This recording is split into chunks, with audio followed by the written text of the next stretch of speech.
Hi everyone, it's me Anjali Verma and welcome back to my channel Study Warehouse। आज की इस video में हम लोग डिस्कस करने वाले हैं हमारा second chapter of physics class 12 which is electrostatic potential and capacitance. अब यहाँ पे विच मीन्स हम पढ़ेंगे पोटेंशियल के बारे में एंड कैपेसिटेंस के बारे में, ठीक है। तो ये हमारा एंटायर सिलेबस है। सबसे पहले पोटेंशियल है क्या, पोटेंशियल डिफरेंस क्या होता है, पॉइंट चार्ज की वजह से इलेक्ट्रिक पोटेंशियल कितना होगा, देन डाइपोल की वजह से एक्सियल और इक्वेटोरियल कंडीशन पे क्या होगा, ठीक है जी। इक्वी पोटेंशियल सरफेस क्या होता है, इलेक्ट्रिकल पोटेंशियल एनर्जी आखिरकार कितनी होती है, ठीक है, of a system of 2 point charges and even electric dipole की कितनी पोटेंशियल एनर्जी होगी वो भी हम लोग देखेंगे, ठीक है। तो यहाँ पे पोटेंशियल वाला जो पोर्शन है वो हमारा कंप्लीट हो जाएगा। फिर हम यहाँ पे आएंगे कंडक्टर्स, इंसुलेटर्स। ये बेसिक तो मैंने आपको फर्स्ट चैप्टर में ही पढ़ा दिया था ना कि फ्री चार्जेस क्या है, बाउंड चार्जेस क्या है, ये भी दोबारा से हम देखेंगे। डाई इलेक्ट्रिक आखिरकार क्या होता है, इलेक्ट्रिक पोलराइजेशन क्या है, कैपेसिटर्स क्या है, कैपेसिटेंस कितनी होगी पैरेलल प्लेट कैपेसिटर की, कॉम्बिनेशन अगर हम कर दे सीरीज और पैरेलल में तो क्या चीजें होंगी, ठीक है। यहाँ पे कुछ चीजों का डेरिवेशन है नहीं, तो बेसिक फॉर्मूलाज ही रिक्वायर्ड हैं। तो जहां पे डेरिवेशन रिक्वायर्ड है मैं डेरिवेशन भी बताऊंगी, जहां नहीं है हम to the point directly formula ही देखेंगे, ठीक है। तो चलो चैप्टर को स्टार्ट करते हैं। सबसे पहले इलेक्ट्रिक पोटेंशियल क्या होता है ये हम लोगों ने ऑलरेडी पढ़ रखा है क्लास 10th में। हमने ये देखा था कि हमारे पास अगर कोई भी चार्ज है, मान लो प्लस क्यू है, तो इसके अराउंड एक ऐसा रीजन जहां पे वो दूसरे किसी चार्ज पे कुछ फोर्स लगा सकता है, उस एरिया को, उस दायरे को हम इलेक्ट्रिक फील्ड कहते हैं, है ना। अगर हम इस इलेक्ट्रिक फील्ड से बाहर कोई भी पॉइंट ले तो वो उसके लिए क्या होता है, इन्फिनिटी। तो अगर मैं इन्फिनिटी से किसी चार्ज को इलेक्ट्रिक फील्ड में लाना चाह रही हूं तो मुझे कितना काम करना पड़ेगा, कितना वर्क डन करना पड़ेगा in bringing this unit test charge. और टेस्ट चार्ज क्या है हम लोगों ने ऑलरेडी पढ़ लिया है, ठीक है। तो बेसिकली यहां पे मैं ये कह सकती हूं V equals to W upon q naught, यानी कि एक यूनिट टेस्ट चार्ज को इंफिनिटी से किसी भी पॉइंट पे लाने के लिए इनसाइड द इलेक्ट्रिक फील्ड मुझे कितना काम करना पड़ा, वही क्या है, इलेक्ट्रिक पोटेंशियल है, ठीक है। जब हम किसी पॉइंट चार्ज की वजह से देखेंगे ना तो ये हमारा फॉर्मूला होगा। ये फॉर्मूला आया कैसे, इसका डेरिवेशन भी अभी हम लोग देखेंगे। अगर हम पोटेंशियल डिफरेंस की बात करते हैं तो क्या होता है, तो हम कहते हैं इलेक्ट्रिक फील्ड के अंदर ही एक पॉइंट से दूसरे पॉइंट पे अगर मुझे चार्ज को लेके जाना है, इस यूनिट टेस्ट चार्ज को लेके जाना है, तो मुझे कितना काम करना पड़ेगा, इसको हम डेल V से डिनोट कर देंगे, ठीक है। तो यहाँ पे पोटेंशियल डिफरेंस का मतलब है इनसाइड द इलेक्ट्रिक फील्ड ही दोनों ही पॉइंट्स हैं। इलेक्ट्रिक पोटेंशियल का मतलब है कि हम इंफिनिटी से लेके आ रहे हैं इलेक्ट्रिक फील्ड के अंदर, ठीक है। अब आपको पता है इसकी यूनिट वोल्ट होती है and this is a scalar quantity. ये चीज आप लोग यहाँ पे याद रखना, this is very very important, ठीक है। चलो अब पोटेंशियल एक्चुअल में क्या है ये तो हमने डेफिनेशन लिख दी। हम लोगों ने पोटेंशियल एनर्जी पढ़ी है ना, हाइट या फिर स्टेट की वजह से। तो पोटेंशियल का टर्म, पोटेंशियल जो टर्म है उसका मतलब क्या है, तो यहाँ पे जब हम इलेक्ट्रिक पोटेंशियल की बात करते हैं तो ये हमें क्या बताता है, ये हमें फ्लो ऑफ चार्ज बताता है। कौन सा हाइट पे है, कौन सा हाइट पे नहीं है, यानी कि नीचे है। पोटेंशियल एनर्जी भी वही बताती है ना, ये भी हमें यही बताता है। यानी कि जो चार्ज है वो जनरली हाई से लो पे ही आएगा। अब चार्ज भी मेरे पास दो टाइप के होते हैं, एक पॉजिटिव एक नेगेटिव। तो यहाँ पे जरूरी नहीं है हाई टू लो ही हो। देखो हाई हम किसको लेते हैं, लो किसको लेते हैं। तो हम लोग जब बैटरी बनाते हैं तो कुछ इस तरीके से बनाते हैं, सेल बनाएंगे तो आपको पता है इस तरीके से, ये पॉजिटिव टर्मिनल होता है, ये नेगेटिव। पॉजिटिव टर्मिनल को हम हाई पोटेंशियल वाला लेते हैं और नेगेटिव को हम लो पोटेंशियल वाला लेते हैं, ठीक है। तो इसका पोटेंशियल कम है, इसका पोटेंशियल हाई है। अगर मैं करंट की बात करूं तो आपको पता है करंट हमेशा हाई टू लो ही जाएगा, यानी कि पॉजिटिव टर्मिनल से नेगेटिव टर्मिनल की तरफ को ये आएगा। और करंट की डायरेक्शन हम क्या लेते हैं, जो पॉजिटिव चार्जेस के मूवमेंट की डायरेक्शन होती है, यानी कि जो पॉजिटिव चार्जेस होते हैं ना वो हमेशा हाई पोटेंशियल से लो पोटेंशियल पे मूव करेंगे, यानी कि ऊपर से नीचे मूव करेंगे, ऐसा समझो, ठीक है। अब यहाँ पे देखो अगर मैं इलेक्ट्रॉन की बात करूं, इलेक्ट्रॉन तो हमेशा करंट की डायरेक्शन के ऑपोजिट मूव करते हैं ना, यानी कि अगर मैं इलेक्ट्रॉन की बात कर रही होंगी तो वो नेगेटिव से पॉजिटिव की तरफ जा रहे होंगे कि नहीं, बिल्कुल। यानी कि इलेक्ट्रॉन्स कैसे मूव करेंगे, लो पोटेंशियल से हाई पोटेंशियल की तरफ। जैसे अगर मैं पानी की बात करूं, है ना, एक मैंने हाइट पे ले लिया है, एक मैंने नीचे ले लिया है, तो हमेशा पानी ऊपर से नीचे को बहता है ना। तो इस तरीके से इसकी ज्यादा पोटेंशियल एनर्जी है, इसकी कम है। तो कहीं ना कहीं पोटेंशियल भी हमें यही बता रहा है कि चार्ज कहां से कहां फ्लो करेगा। जैसे पानी हाई पोटेंशियल पे रखा है तो हाई से लो ही मूव करेगा। पर यहाँ पे थोड़ा सा डिफरेंस ये आ जाता है कि चार्ज हमारे दो टाइप के होते हैं ना, एक ही तो है नहीं, पॉजिटिव नेगेटिव दोनों हैं। यहाँ पे तो जैसे हम ग्रेविटेशनल पोटेंशियल एनर्जी की बात कर रहे हैं ना, और उसमें मास हमें पता है, मास तो पॉजिटिव नेगेटिव थोड़ी ना होता है, मास तो मास होता है ना। बट जब हम इलेक्ट्रोस्टैटिक फोर्स की बात करते हैं तो हमने कहा अट्रैक्शन रिपल्शन दोनों का हो सकता है, पॉजिटिव नेगेटिव दोनों चार्ज है, इसीलिए दोनों की डायरेक्शन मुझे देखनी पड़ेगी। तो पॉजिटिव चार्ज जो है हाई से लो मूव करता है, जो नेगेटिव है यानी कि मेरा जैसे इलेक्ट्रॉन है नेगेटिवली चार्ज है ना, तो वो लो से हाई मूव करेगा। ठीक है, तो ये बेसिक कॉन्सेप्ट आई होप यार आप लोगों को समझ में आ गया होगा। अब आ जाते हैं डेरिवेशन पे। जो मैंने आपको फॉर्मूला ये दिखाया था ना, इसका डेरिवेशन आखिरकार किस तरह से हुआ। ठीक है, तो ये है हमारा डायग्राम, इसको मैं यहाँ पे दोबारा से बना देती हूँ और आपको समझाती हूँ। ठीक है, इसको मैं इधर पे ले लेती हूँ। ठीक है, तो देखो यहाँ पे हमने क्या किया, एक मेरे पास कोई भी पॉइंट है, ओ पॉइंट, कुछ भी आप ले सकते हो। ठीक है, तो यहाँ पे पॉइंट थोड़ा सा छोटा बना लेते हैं। ठीक है, तो यहाँ पे कोई भी ओ पॉइंट है, यहाँ पे मैंने प्लस क्यू यानी कि ये मेरा पॉइंट चार्ज है, ये पॉइंट चार्ज मैंने इस ओ पॉइंट पे रखा है। अब मुझे इसकी वजह से इस पॉइंट पे ये बी ले लेती हूं मैं, कुछ भी ले सकते हो आप। ठीक है, इस पॉइंट की वजह से, इस पॉइंट चार्ज की वजह से यहाँ पे कितना पोटेंशियल है मुझे ये निकालना है, एंड ये आर डिस्टेंस पे सिचुएटेड है। तो हम क्या करेंगे, इलेक्ट्रिक पोटेंशियल के लिए हमने कहा इन्फिनिटी से लेके आ रही हूं मैं, है ना, तो मैं इन्फिनिटी मान लेती हूँ। यहाँ पे इन्फिनिटी पे मैंने कोई पॉइंट ले लिया है ए, यहाँ पे मैं एक टेस्ट चार्ज ले लेती हूँ क्यू नॉट।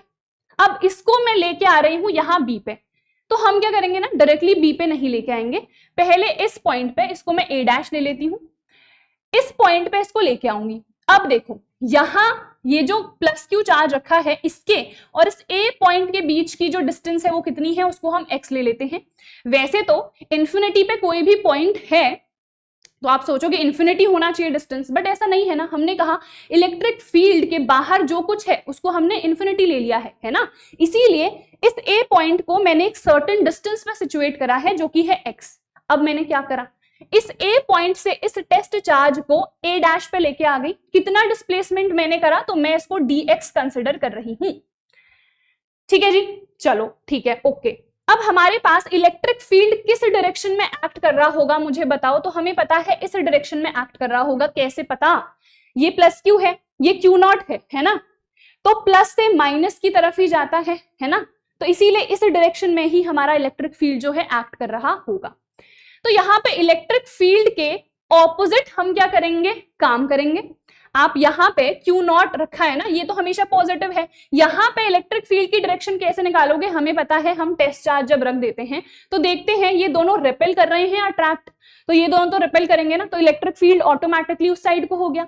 अगर ये नेगेटिव होता तो इस साइड को होता ना, बट इलेक्ट्रिक फील्ड कहाँ को है, उस साइड को है, मुझे पता चल गया। ठीक है, तो अब मैं displacement opposite to the electric field कर रही हूं ना, तो यहां पे मैं डिस्प्लेसमेंट को नेगेटिव लूंगी। तो सबसे पहले मैंने कहा ए से ए डैश पे मैं इसको लेके आ गई, तो मुझे कितना काम करना पड़ा, तो मुझे छोटू सा काम करना पड़ेगा जो कि क्या होगा हमारा dw, क्या होगा ये f into minus dx। Minus क्यों लिया, माइनस साइन क्या बता रहा है कि ये जो डिस्प्लेसमेंट है ये इलेक्ट्रिक फील्ड की डायरेक्शन के ऑपोजिट पे हुआ है। ठीक है, अब फोर्स कितना होगा, तो कूलम्स फोर्स हम लोगों ने पढ़ा है जो कि कितना होता है 1/4 pi epsilon not into Q not upon x square. वैसे तो आर आता है, पर Q और Q नॉट के बीच की डिस्टेंस कितनी है x, तो इसीलिए हमने यहाँ पे x पुट करा है। अब ये वैल्यू को यहाँ पे पुट कर देते हैं, माइनस साइन को बाहर ले लेती हूँ। ठीक है, तो यहाँ पे Q not upon x square dx आ जाएगा। अब ये तो छोटू सा काम है ना, छोटा सा वर्क डन है, मुझे तो इस Q नॉट को पूरा यहाँ पर से B पे लेके आना है, तो मुझे पूरा वर्क डन निकालना पड़ेगा। उसके लिए मुझे इंटीग्रेट करना पड़ेगा। कहां से लेके आ रही हूं मैं, इन्फिनिटी से लेके आ रही हूं। कहां तक लेके आना है, इस r डिस्टेंस तक लेके आना है, तो इन्फिनिटी से r पे मुझे लेके आना है। ठीक है, अब ये वैल्यू यहाँ पे पुट कर दो, जो कांस्टेंट है उसको मैं बाहर ले लेती हूँ, ठीक है। तो कांस्टेंट क्या क्या है, ये हमारा कांस्टेंट है, ठीक है। इंटीग्रेशन में करूंगी तो 1/x² dx आ जाएगा। अब मैथ्स वाले बच्चों को तो पता है इंटीग्रेशन कैसे करते हैं हम, है ना। तो यहां पे आ जाएगा Q0, इसका इंटीग्रेशन हो जाता है -1/x, ठीक है। तो यहां पे इंफिनिटी से r। अब हम ले लेंगे लिमिट, तो लिमिट जब हम यहां पे लेंगे तो ये क्या हो जाएगा, यहाँ पे -1/r, माइनस माइनस फिर प्लस हो जाएगा 1/∞। एनीथिंग अपॉन इन्फिनिटी 0 होता है, तो यहाँ पे सिर्फ मेरे पास क्या बचेगा, -1/r ही बचेगा, ठीक है। माइनस माइनस प्लस हो जाएगा, सो w मेरे पास क्या आ जाएगा, ये आ जाएगा, ठीक है। अब मुझे पता है कि पोटेंशियल का फॉर्मूला क्या होता है, v = W/Q0। तो यहाँ पे पुट कर दो, तो W की वैल्यू जब मैं यहाँ पे पुट करूंगी तो नीचे आ जाएगा Q0, Q0 से Q0 कैंसिल, V आ गया 1/4πε0 इंटू Q/r, ठीक है। तो बस ये है हमारा सिंपल सा डेरिवेशन, जो कि हमने यहाँ पे भी मेंशन किया हुआ है। तो ये सब कुछ आपको मिल जाएगा, ठीक है। जैसे माइनस साइन क्यों आया, तो मैंने मेंशन किया हुआ है क्योंकि हम जो डिस्प्लेसमेंट कर रहे हैं that is opposite to the direction of the electric field, ठीक है। तो ये सब कुछ मैंने मेंशन करा है, जो इंटीग्रेशन के फॉर्मूले वगैरह यहाँ पे लग रहे हैं वो भी इधर पे मेंशनड है, ठीक है। तो ये रहा हमारा पूरा डेरिवेशन, और मैंने करके भी आप लोगों को यहाँ पे दिखा दिया, ठीक है। चलो, अब इलेक्ट्रिक पोटेंशियल अगर मुझे निकालना है, हमने इलेक्ट्रिक फील्ड इंटेंसिटी निकाली थी ना, यहाँ पे क्या पढ़ रहे हैं, पोटेंशियल। तो अब मैं पोटेंशियल निकालूंगी एक्सियल और इक्वेटोरियल दोनों ही कंडीशन पे, ठीक है। तो कैसे भैया इसको करेंगे, बड़ा ही सिंपल है, आ जाओ देख लेते हैं। तो हमने कहा हम एक डायपोल ले रहे हैं, ये AB डायपोल है, -q यहां ले लिया, यहाँ पे +q। हमने कहा they are separated by a distance 2l। हमने कहा ये O इसका मिड पॉइंट है, ये L होता है, ये L होता है, ठीक है। अब मैंने एक P पॉइंट यहाँ पे ले लिया जो इसके सेंटर से r डिस्टेंस पे सिचुएटेड है, ऐसा ही तो हमने करा था, सेम वही चीज है। अब यहाँ पे देखो, इस -q की वजह से P पॉइंट पे मैं इलेक्ट्रिक पोटेंशियल निकालूंगी, है ना। तो V1 कितना हो जाएगा, 1/4πε0 इंटू Q/r। r कितना है, दिस प्लस दिस, यानी कि r प्लस l। अब यहां पे और इलेक्ट्रिक फील्ड इंटेंसिटी पे डिफरेंस क्या है, सेकेंड। तो यहां पे डिफरेंस आखिरकार क्या है, देखो डिफरेंस हमारे पास ये है कि इलेक्ट्रिक फील्ड इंटेंसिटी क्या थी, तो वो हमारे पास एक वेक्टर क्वांटिटी थी ना, उसकी डायरेक्शन डिफाइन करनी जरूरी है। पर अभी तो मैंने पढ़ा ये एक स्केलर क्वांटिटी है, तो स्केलर क्वांटिटी के लिए जो चार्ज है उसका जो साइन है वो भी आएगा, तो यहां पे मुझे -q पुट करना पड़ेगा, ठीक है जी, कर दिया, ओके। अब +q चार्ज की वजह से इस P पॉइंट पे कितना पोटेंशियल है, तो हम कहेंगे 1/4πε0 इंटू, यहाँ पे तो +q ही है, अपॉन डिस्टेंस कितना आएगा, तो हमने कहा था दिस माइनस दिस, तो r माइनस l यहाँ पे आ गया, ठीक है। अब v क्या होगा, v1 + v2 डायरेक्टली ऐड कर देंगे क्योंकि डायरेक्शन तो हमको देखनी नहीं है यहाँ पे, ठीक है। तो देखो दोनों को जब मैं ऐड करूंगी तो कुछ तो कॉमन आ जाएगा, यहाँ पे q मैंने बाहर ले लिया, जब दोनों को ऐड मैं कर रही हूं तो यहाँ पे तो प्लस का साइन है ना, यहाँ पे माइनस का साइन है, तो ये इस तरह से माइनस पे आ जाएगा, ठीक है। तो इसको सॉल्व कर लेते हैं, एलसीएम ले लो। यहाँ पे देखो कौन सा फॉर्मूला लग जाएगा, a + b a - b, जो कि होता है a² - b², ठीक है। ये इधर मल्टीप्लाई हो जाएगा r + l minus r minus l हो जाएगा, है ना। अब यहाँ पे -r हो जाएगा, माइनस माइनस प्लस होता है, तो डायरेक्टली मैं इसको क्या लिख सकती हूँ, यहाँ पे -r और +l, है ना। r और -r कैंसिल हो गए, तो v कितना आ जाएगा, 1/4πε0 इंटू q इंटू 2l। यहाँ पे अगेन मैं क्या चीज करूंगी, डिनोमिनेटर पे क्या किया था हमने कि r बहुत ज्यादा बड़ा है l से, l को कर दो निग्लेक्ट, नीचे आ गया r²। अब बताओ ये क्या होता है, ये क्या होता है, P इलेक्ट्रिक डायपोल मोमेंट, है ना। तो मेरे पास v कितना आ गया, 1/4πε0 इंटू P/r², ठीक है। तो ये रहा हमारा सिंपल सा डेरिवेशन, और ये सब कुछ यहाँ पे मैंने मेंशन करा हुआ है, ठीक है। तो जब ये नोट्स देखोगे ना तो सब कुछ आपको यहाँ पे ऑलरेडी मिल जाएगा। चलो इक्वेटोरियल वाले पे आ जाते हैं, बड़ा ही सिंपल है, देखो यहाँ पे तो कैंसिल हो जाएंगे, क्यों, इक्वेटोरियल कंडीशन में कहाँ पे लेती हूँ, यहाँ पे लेती हूँ, है ना। तो हम कहेंगे इन दोनों की बीच की डिस्टेंस क्या है, पहले मैं वो देखूंगी, तो ये r होता है, ये l, हमने पाइथागोरस थ्योरम लगाई थी, ये वैल्यू आ गई थी, है ना। तो अब पहले इसकी वजह से यहाँ पे पोटेंशियल निकालूंगी, माइनस है ना, तो यहां पे क्या आ जाएगा, माइनस साइन आ गया। अब इसकी वजह से यहां पे निकालूंगी तो यहां पे प्लस साइन आएगा। दोनों का मैग्नीट्यूड सेम है विद अ माइनस साइन, तो जब मैं दोनों को ऐड करूंगी तो दोनों क्या हो जाएंगे, कैंसिल हो जाएंगे कि नहीं, तो मेरे पास v कितना आ गया, 0। तो ये डेरिवेशन आएगा नहीं, बस आपको बेसिक याद रखना है कि अगर मैं इक्वेटोरियल कंडीशन पे ले रही हूं, इलेक्ट्रिक पोटेंशियल निकालना है अगर मुझे, तो वो कितना आएगा, 0 due to an electric dipole. ठीक है, समझ में आ गया। चल अब आता है एक बहुत इंपॉर्टेंट टर्म जो कि है पोटेंशियल ग्रेडियंट। पोटेंशियल ग्रेडियंट क्या होता है, dv बाय dx, या कई बुक्स में dv अपॉन dr भी ये लिखा हो सकता है। ठीक है, इसका मतलब क्या है, इसका मतलब है रेट चेंज ऑफ पोटेंशियल। जब भी जैसे हम क्या लिखते हैं, ds बाई dt की डिस्प्लेसमेंट का रेट चेंज है ना, या फिर हम dv बाई dt लिखते हैं वेलोसिटी में rate change with respect to time, है ना, इसको एक्सेलरेशन कहते हैं। इसका मतलब क्या होता है कि रेट चेंज की हम बात कर रहे हैं, तो यहां पे भी हम रेट चेंज की ही बात कर रहे हैं। किसका रेट चेंज, पोटेंशियल का विद रिस्पेक्ट टू x। ये x या r क्या है, ये है डिस्टेंस, कि चार्ज से कितना दूर हम जा रहे हैं, इसी को हम क्या कहते हैं, पोटेंशियल ग्रेडियंट कहते हैं। क्या होता है, it is the rate change of potential with respect to the distance from the charge. और ये हमेशा किसके इक्वल आता है, इलेक्ट्रिक फील्ड इंटेंसिटी के इक्वल आता है।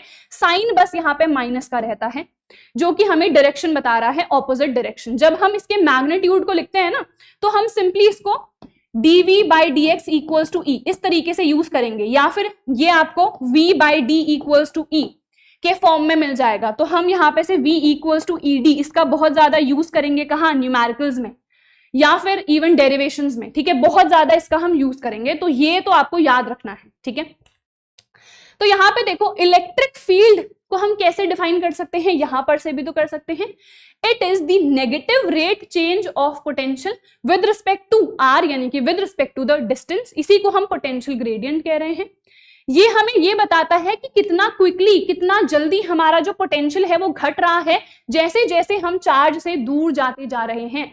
जहां पे पोटेंशियल जल्दी जल्दी हमारा घटेगा ना, घटेगा या बढ़ेगा, चेंज होगा बेसिकली। ठीक है, तो जहां जहां ये बहुत ही रैपिडली चेंज होगा, वहां पे इलेक्ट्रिक फील्ड बहुत स्ट्रांग होगा, याद रखना। ठीक है, क्योंकि रेट चेंज के इक्वल ही तो है ना ये अल्टीमेटली। और अगर मेरा पोटेंशियल जो है बहुत ही धीरे धीरे चेंज हो रहा है, तो इसकी ओवरऑल वैल्यू घट गई, यानी कि इलेक्ट्रिक फील्ड भी क्या होना चाहिए, कम होना चाहिए। तो वहां पे इलेक्ट्रिक फील्ड क्या होगा, वीक होगा, स्ट्रांग नहीं होगा। ठीक है, समझ में आ गया। बट मेन ये फॉर्मूला आप लोग याद रखना। ठीक है, चलो अब इसका डेरिवेशन भी है विच इज नॉट इंपॉर्टेंट। ठीक है, ये इंपॉर्टेंट बिल्कुल नहीं है, बट मैंने बता दिया है यहाँ पे, तो देख सकते हो आप इसको। ठीक है, तो देखो हमने क्या किया, हमने एक इलेक्ट्रिक फील्ड लिया है। अब आपको पता है यहाँ पे पॉजिटिव चार्जेस होंगे, यहाँ पे नेगेटिव होंगे, क्योंकि ये है हमारे इलेक्ट्रिक फील्ड की डायरेक्शन, है ना, पॉजिटिव से नेगेटिव की तरफ ही होती है, ये हम लोगों को पता है। अब यहाँ पे मैंने एक प्लस क्यू चार्ज ले लिया है बी पॉइंट पे। इस बी पॉइंट से इसको मैं ए पॉइंट पे लेके जा रही हूँ, और इसके बीच की जो दूरी है, जो डिस्टेंस है, वो हमने डेल एक्स ले लिया है। ठीक है जी, तो अब मुझे इसको यहां से यहां लाने पे कितना काम करना पड़ा, कितना वर्क डन करना पड़ा, तो भाई हमें तो पता है, क्या पता है हमें कि वर्क डन क्या होता है, वर्क डन होता है force into displacement. Force charge पे कितना लगता है, Q इंटू ई, हमने फर्स्ट चैप्टर में ही पढ़ा था। ठीक है जी, अब ये डिस्टेंस मैंने कितना लिया है, डेल एक्स, पर इलेक्ट्रिक फील्ड के ऑपोजिट में डिस्प्लेसमेंट कर रही हूं, तो यहां पे क्या आ जाएगा, माइनस आ जाएगा, बस। ठीक है, अब देखो यहाँ पे और हम क्या कर सकते हैं, हमने अभी पढ़ा V इक्वल्स टू क्या होता है, W अपॉन Q होता है कि नहीं। तो यहाँ पे W के बदले मैं ये पुट कर सकती हूँ, बिल्कुल कर सकती हूँ, तो मैंने यहाँ पे पुट कर दिया।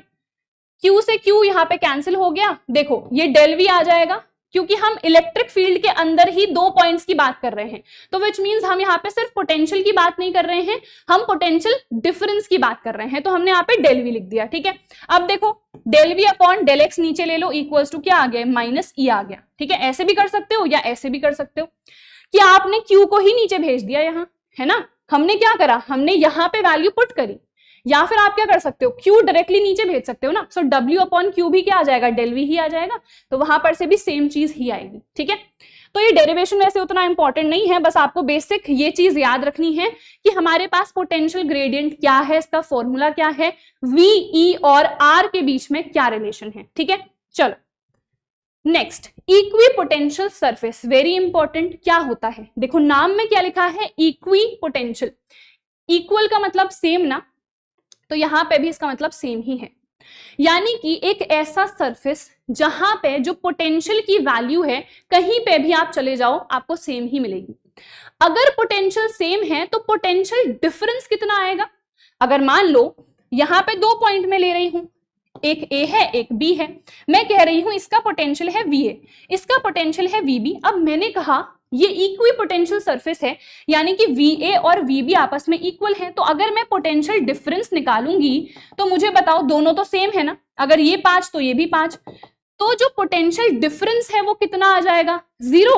यस, तो इक्वी पोटेंशियल सरफेस पे हर पॉइंट पे पोटेंशियल सेम है, तो पोटेंशियल डिफरेंस कितना होगा, 0 होगा।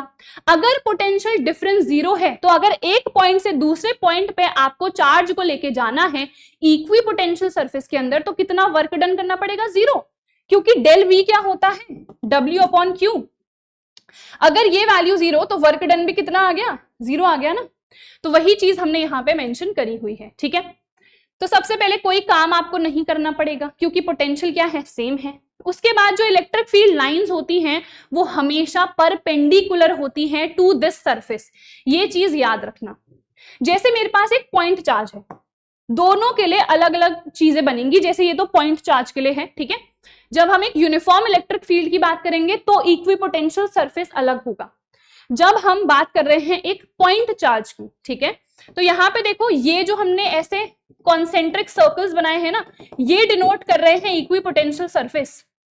यानी कि जब हम बात करते हैं पॉइंट चार्ज की, तो जो मेरा इक्विपोटेंशियल सरफेस होता है वो कॉन्सेंट्रिक स्फेयर्स के फॉर्म में होता है। ठीक है, स्फेयर क्यों लिख दिया, क्योंकि हम लोग बात कर रहे हैं 3D में। ठीक है, जब हम इलेक्ट्रिक फील्ड की बात करेंगे तो ये है हमारा इलेक्ट्रिक फील्ड, तो हमने कहा इलेक्ट्रिक फील्ड लाइंस जो हैं इस सरफेस के परपेंडिकुलर होंगी हमेशा, तो यहां पे पैरेलल प्लेन के फॉर्म में हमारा इक्विपोटेंशियल सरफेस होगा। ठीक है, तो दोनों के लिए क्या है, अलग अलग है।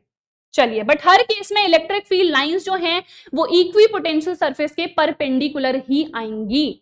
ठीक है, चलो, इक्विपोटेंशियल सरफेस कभी दो इंटरसेक्ट नहीं कर सकते, एक ये है तो एक ये है, ऐसा नहीं होगा कि एक ऐसा है और एक ऐसा आएगा, नहीं, कभी भी ये इंटरसेक्ट नहीं कर सकते हैं, क्योंकि अगर ये इंटरसेक्ट कर लेंगे तो दो पोटेंशियल मिल जाएंगे ना, इसकी वजह से कोई एक पोटेंशियल आएगा, इसकी वजह से कोई दूसरा पोटेंशियल आएगा।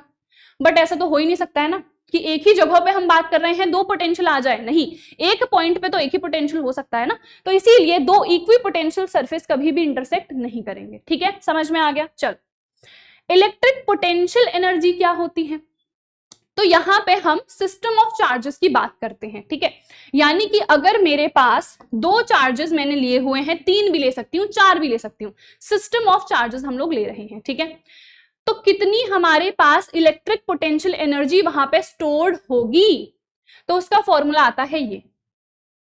नॉर्मली जब हम V की बात करते हैं तो V पे क्या आता है, V क्या होता है, 1/4πε0 इंटू Q/R ना। जब मेरे पास दो चार्जेस हैं, एक ये है एक ये है, ये Q1 है ये Q2 है, तो यहां पे हम Q1 Q2 लिख देते हैं और ये हो जाता है हमारा U, इलेक्ट्रिक पोटेंशियल एनर्जी। ठीक है, देखिए ये वर्क है, हमारी जो पोटेंशियल एनर्जी है वो क्या है, वर्क ही तो है। आपको पता है ना, जब भी मेरे को जब भी मुझे काइनेटिक एनर्जी निकालनी पड़ती है, जब भी मुझे पोटेंशियल एनर्जी निकालनी पड़ती है, तो पहले मैं क्या करती हूँ, पहले मैं वर्क डन निकाल लेती हूँ, फिर मैं क्या कहती हूँ, यही वर्क डन जो मैंने किया है यही स्टोर हो जाती है काइनेटिक एनर्जी के फॉर्म में, या फिर यही स्टोर हो जाती है पोटेंशियल एनर्जी के फॉर्म में ना। तो ये जो इलेक्ट्रिक पोटेंशियल एनर्जी है ये भी क्या है, it is the work which is being done, या फिर that is needed to bring a charge from infinity to a point in the presence of another charge। मतलब क्या है, मेरे पास ये इलेक्ट्रिक फील्ड है, Q1 ऑलरेडी यहाँ पे रखा हुआ है, ये ऑलरेडी रखा हुआ है, अब मुझे क्या करना है, इस Q2 चार्ज को इन्फिनिटी से लेके आना है यहां, तो मुझे कितना काम करना पड़ेगा, वही होती है इलेक्ट्रिक पोटेंशियल एनर्जी। इसका डेरिवेशन भी ऐसे ही होगा, कैसे होगा, चलो देख लेते हैं।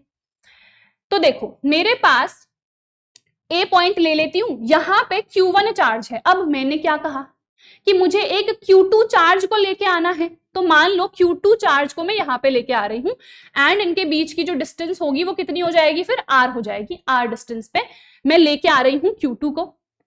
तो सबसे पहली बात, इस पॉइंट पे B पॉइंट पे अगर मैं Q2 को लेके आ रही हूं तो इस पॉइंट पे इस Q1 चार्ज की वजह से कितना पोटेंशियल है ऑलरेडी, मुझे ये देखना पड़ेगा कि नहीं, बिल्कुल देखना पड़ेगा। तो कितना पोटेंशियल होगा, तो हम कहेंगे 1/4πε0 इंटू Q1 अपॉन R। ठीक है, B पॉइंट पे कितना पोटेंशियल है ड्यू टू चार्ज Q1, तो ये मैंने निकाल लिया। अब मैं क्या कर रही हूं, अब इसी पॉइंट पे तो मैं इस Q2 को इन्फिनिटी से यहां लेके आ रही हूं ना, तो उसके अकॉर्डिंग इस पॉइंट का पोटेंशियल कितना होगा, कैसे निकालते हैं, हम कहते हैं इसको W अपॉन Q2। यही कहते हैं कि नहीं कहते हैं, यही कहते हैं। ठीक है, तो यहां पे वर्क डन मुझे कितना करना पड़ेगा, अगर मैं इन्फिनिटी से लेके आ रही हूं इस Q2 को यहां पे, तो V इंटू Q2 मुझे करना पड़ेगा। इस पॉइंट का, इस B पॉइंट का ऑलरेडी मैं पोटेंशियल निकाल चुकी हूं ना ड्यू टू दिस Q1, कितना आया, ये आया। तो क्या ये वैल्यू मैं यहां पे पुट कर सकती हूँ, बिल्कुल कर सकती हूँ। तो ये आ जाएगा 1/4πε0 इंटू Q1 अपॉन R, और यहाँ पे Q2 ऑलरेडी है। यही जो वर्क डन हुआ है यही किस में कन्वर्ट हो जाता है, यही कन्वर्ट हो जाता है इसके U में, यानी कि इसकी इलेक्ट्रिक पोटेंशियल एनर्जी पे। ठीक है, तो इतनी सिंपल सिंपल सी चीजें देखो, क्या कुछ ये डिफिकल्ट था, नहीं। अब एक चीज आपको याद रखनी है, अगर मेरे पास दोनों चार्जेस लाइक चार्जेस हैं तो रिपल्शन होगा ना, यानी कि मुझे क्या करना पड़ेगा, काम करना पड़ेगा अगेंस्ट द रिपल्शन। तो यहां पे एनर्जी कैसी होगी, पॉजिटिव होगी। ठीक है, ये आप लोगों को पता है। अगर मैं अनलाइक चार्जेस को लेके आ रही हूं, मतलब अगर अंदर प्लस है तो मैं बाहर से माइनस वाला लेके आ रही हूं, तो मुझे कोई वर्क डन एक्स्ट्रा नहीं करना पड़ेगा। इस केस में एनर्जी रिलीज होगी, एनर्जी रिलीज होगी तो यहां पे एनर्जी नेगेटिव होगी ऑब्वियसली। ठीक है, बस ये चीज हम लोगों को याद रखनी है। ठीक है, चलो, तो ये पूरा डेरिवेशन यहाँ पे मैंने लिख रखा है। आगे बढ़ जाते हैं। अगर हम सिस्टम ऑफ चार्जेस की बात कर रहे हैं, सिर्फ अभी तो मैंने क्या कहा, एक चार्ज रखा हुआ है, दूसरे को लेके आ रही हूं मैं इन्फिनिटी से। अब मेरे पास ऑलरेडी देखो यहाँ पे 3 चार्जेस है, 4 भी हो सकते हैं, ये 5 भी हो सकते हैं। ठीक है, तो इनकी वजह से कितनी इलेक्ट्रिक पोटेंशियल एनर्जी होगी, तो बहुत सिंपल है। सबसे पहले इन दोनों के बीच में निकालो, ठीक है, फिर इन दोनों के बीच में निकालो, फिर इन दोनों के बीच में निकालो, बस उनको ऐड कर दो। ठीक है, इसके लिए फॉर्मूला क्या लगेगा, देखो, अगर पहले मैं Q1 और Q3 के बीच में निकाल रही हूं तो क्या फॉर्मूला होगा, 1/4πε0 into Q1 Q3 upon R, इनके बीच का जो भी डिस्टेंस होगा, जो कि हमने R13 ले रखा है। ठीक है, फिर मैं प्लस कर दूंगी किसके बीच का, Q1 और Q2 के बीच का, तो कितना होगा 1/4πε0 into Q1 Q2 upon distance इनके बीच का क्या है, R12। तो बेसिकली आपको क्या करना है, 1/4πε0 को बाहर कॉमन ले लो और नीचे नहीं सॉरी अंदर पे ये चीजें करके इनको ऐड कर दो। ठीक है, टोटल कर दो एंड आपको टोटल जो U है, टोटल जो इलेक्ट्रिक पोटेंशियल एनर्जी है वो मिल जाएगी। ठीक है, चलो नेक्स्ट, काइनेटिक एनर्जी क्या होती है एक चार्ज्ड पार्टिकल की। एक मेरे पास चार्ज पार्टिकल है, अब ये मूव कर रहा है। ठीक है, अब ये मूव करेगा, मूवमेंट की वजह से कौन सी एनर्जी होती है, हमेशा काइनेटिक एनर्जी होती है। कितनी काइनेटिक एनर्जी होगी वो देख लेते हैं। ठीक है, तो देखो यहाँ पे मैंने ए पॉइंट पे कोई +Q चार्ज ले लिया है ऑलरेडी। अब ये रेस्ट से शुरू कर रहा है, पहले स्टेशनरी था, रेस्ट पे था, अब ये मूव करना चाह रहा है। कोई भी ऑब्जेक्ट रेस्ट से जब शुरू करता है, हमें पता है उसकी इनिशियल वेलोसिटी कितनी होती है, 0। इसका मास कितना है, हमने m ले लिया है, और इसको मैं कहां से कहां मूव करा रही हूं, ए से ये s डिस्टेंस कवर करके बी पॉइंट पे जा रहा है। समझ गए? अब देखो होगा क्या। सबसे पहली बात, +Q चार्ज है ना, इस पे फोर्स कितना लग रहा होगा, इलेक्ट्रिक फील्ड के अंदर ही है ये, तो फोर्स कितना लगेगा आपको पता है, Q इंटू E। हमें पता है F इक्वल्स टू एक फॉर्मूला क्या होता है, M इंटू A होता है ना, मास इंटू एक्सेलरेशन होता है। ठीक है, तो यानी कि ये दोनों ही फोर्स किस पे लग रहे हैं, Q पे ही तो लग रहे हैं, Q का ही तो मास M है, तो दोनों फोर्सेस क्या होंगे, इक्वल होंगे। So QE equals to M into A आ जाएगा। यहाँ पे से एक्सेलरेशन यानी कि कितना डेवलप होगा, QE अपॉन M। ठीक है, अब देखो हम यहाँ पे यूज करेंगे third equation of motion. Third equation of motion क्या होती है, v square equals to u square plus 2as। मैंने कहा इनिशियल वेलोसिटी तो 0 है, तो v स्क्वायर आ जाएगा 2 into a into s। a कितना है, QE अपॉन m, अभी मैंने निकाला है, इंटू ये आ जाएगा s। काइनेटिक एनर्जी कितनी होती है, हमने कहा हाफ mv स्क्वायर होती है। ये सब हमारे फॉर्मूलाज पड़े हुए हैं। अब यहाँ पे v स्क्वायर की वैल्यू पुट कर दो, कितनी आई, 2 into QE upon m into s। m से m कटा, 2 से 2 कटा, तो काइनेटिक एनर्जी देखो कितनी आई, Q into E into S, ये आई। अभी पोटेंशियल ग्रेडियंट पड़ा था ना, E इंटू S क्या होता है, V होता है, तो यहां पे से काइनेटिक एनर्जी कितनी आ गई, Q इंटू V। अगर मैं इलेक्ट्रॉन के लिए निकालूंगी तो ये कितनी आ जाएगी, EV आ जाएगी। इसका हम आगे बहुत यूज करेंगे, एटम्स एंड न्यूक्लियर जब पढ़ेंगे तब हम इसका यूज कर रहे होंगे वहां पे, ठीक है। तो फिलहाल यार आई होप ये चीज आप लोगों को समझ में आ गई होगी। तो बढ़ जाते हैं फिर आगे। अब हमने कहा था एक तो हमारे पास सिस्टम ऑफ चार्जेस की वजह से पोटेंशियल एनर्जी है। हमने ये भी तो देखा था स्टार्टिंग में कि हम इलेक्ट्रिक डायपोल की वजह से कितनी पोटेंशियल एनर्जी डेवलप हो रही है, या फिर उस इलेक्ट्रिक डायपोल की कितनी पोटेंशियल एनर्जी है, वो भी निकालेंगे। और जो हमने आप लोगों को पढ़ा है लास्ट डेरिवेशन फर्स्ट चैप्टर में पढ़ा था, याद है कि नहीं है, हमने कहा था कितना वर्क डन मुझे करना पड़ेगा in rotating N electric dipole, एक इलेक्ट्रिक फील्ड में। तो वर्क डन कैसे निकाला था, सेम प्रोसेस हम यहां पर भी करते हैं, ठीक है। तो सबसे पहली बात हमने कहा अगर हम डायपोल को रोटेट कराएंगे इलेक्ट्रिक फील्ड में तो कुछ ना कुछ टॉर्क वहां पे डेवलप होता है, ठीक है। रोटेट नहीं भी करा रहे हैं, अगर रखा हुआ है कोई भी इलेक्ट्रिक डायपोल इलेक्ट्रिक फील्ड में, उसमें कुछ ना कुछ टॉर्क डेवलप होगा ही होगा, क्योंकि हमारे पास कपल जनरेट होता है ना, दो चार्जेस हैं, दोनों पे कुछ ना कुछ फोर्स लग ही रहा है जब उसको मैंने इलेक्ट्रिक फील्ड में रखा है, तो उन दोनों फोर्सेस की वजह से एक कपल जनरेट होता है ना। तो यहाँ पे यानी कि एक टॉर्क डेवलप होगा। कितना टॉर्क तो हमने पढ़ लिया है ऑलरेडी, पूरा डेरिवेशन भी देखा था, PE sin थीटा। अब मैं क्या कर रही हूं, मैं इस इलेक्ट्रिक डायपोल को थोड़ा सा रोटेट करा रही हूं, थोड़ा सा डिस्प्लेस करा रही हूं। वहां पे हमने डी अल्फा रोटेट कराया था ना, यहाँ पे मैं डी थीटा ही रोटेट करा रही हूं इसको, ठीक है। डी अल्फा भी ले सकते हो, आपकी मर्जी है। तो यहाँ पे छोटा सा वर्क डन होगा ना, अगर मैंने डिस्प्लेसमेंट डी थीटा करा दिया, जैसे कि मान लो ये था मेरे पास ऐसे, ठीक है। अब मैंने इसको थोड़ा सा क्या करा दिया, रोटेट, यहां से यहां लेके आ गई, डी थीटा मैंने इसको डिस्प्लेस करा दिया, तो कुछ वर्क डन करना पड़ेगा। वर्क डन क्या होता है, फोर्स इनटू डिस्प्लेसमेंट। हमने कहा यहां तो रोटेशनल मोशन हो रहा है, तो यहां पे फोर्स नहीं टॉर्क आएगा, लीनियर डिस्प्लेसमेंट नहीं, यहां पे एंगुलर डिस्प्लेसमेंट आएगा। So tau into d theta आ गया। टाउ क्या है, PE sin थीटा, मैंने यहां पे पुट कर दिया। ये तो छोटा सा काम है ना, ये तो छोटा सा काम है। हमने कहा कि ये है, ये PE sin theta D theta, ये तो छोटू सा काम है, मुझे तो पूरा निकालना पड़ेगा, तो उसके लिए मुझे क्या करना पड़ेगा, इंटीग्रेट। अब यहां पे जब हम बात कर रहे हैं पोटेंशियल एनर्जी की, तो हमने अगर ये मेरा इलेक्ट्रिक फील्ड है ना, तो मैंने डायपोल को कैसे रखा है, डायपोल को मैंने ऐसे रखा है, परपेंडिकुलर रखा है, ठीक है। क्यों रखा है, क्योंकि यहां पे आपको पता है एंगल बनेगा 90 और साइन 90 होता है 1, मैक्सिमम टॉर्क यहां पे जनरेट होगा, ठीक है। तो मैं 90 डिग्री को क्या लिखते हैं, π/2 लिखते हैं, ठीक है। मैथ्स वालों को तो सब पता है।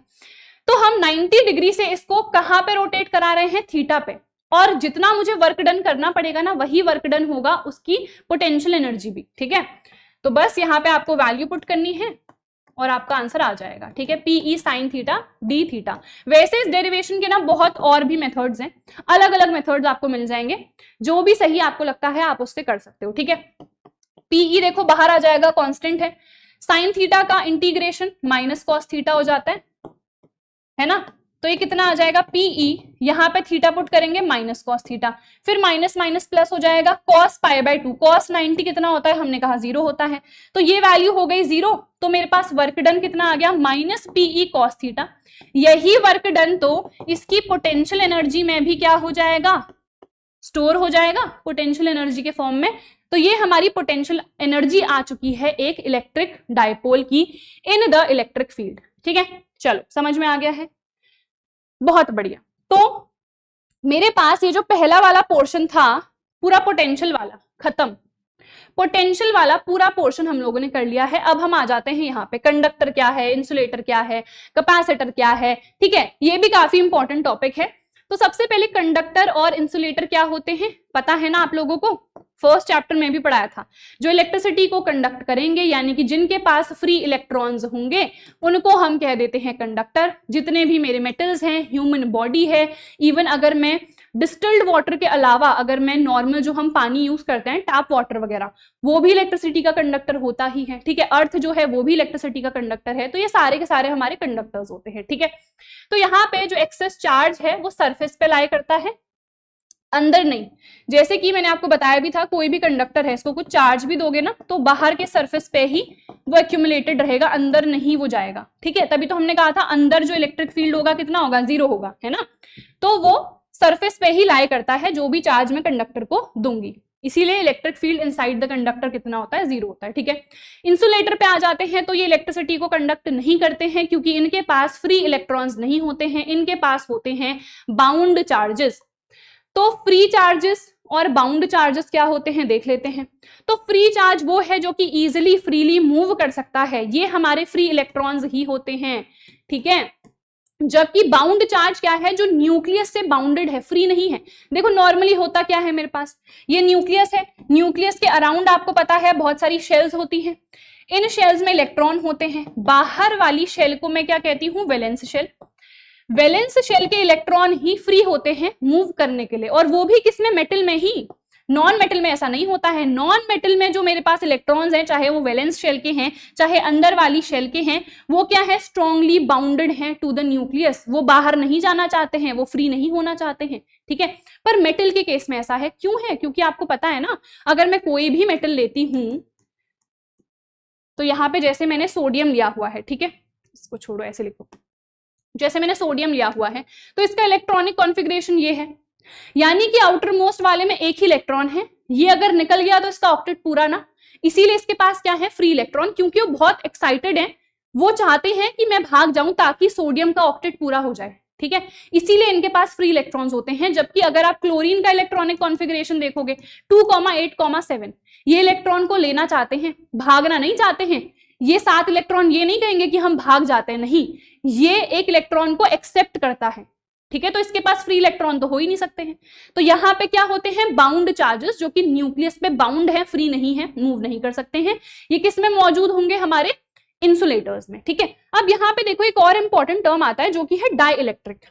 डाई इलेक्ट्रिक भी मेरे पास एक इंसुलेटर ही है, बट ऐसा जरूरी नहीं है कि सारे के सारे इंसुलेटर्स डाई इलेक्ट्रिक हो, ठीक है। हम लोगों ने एक लाइन पढ़ी है, अगर आप लोगों को याद है क्लास 10th में, all ores are minerals but not all minerals are ores, वैसी ही चीज यहाँ पे भी है, ठीक है।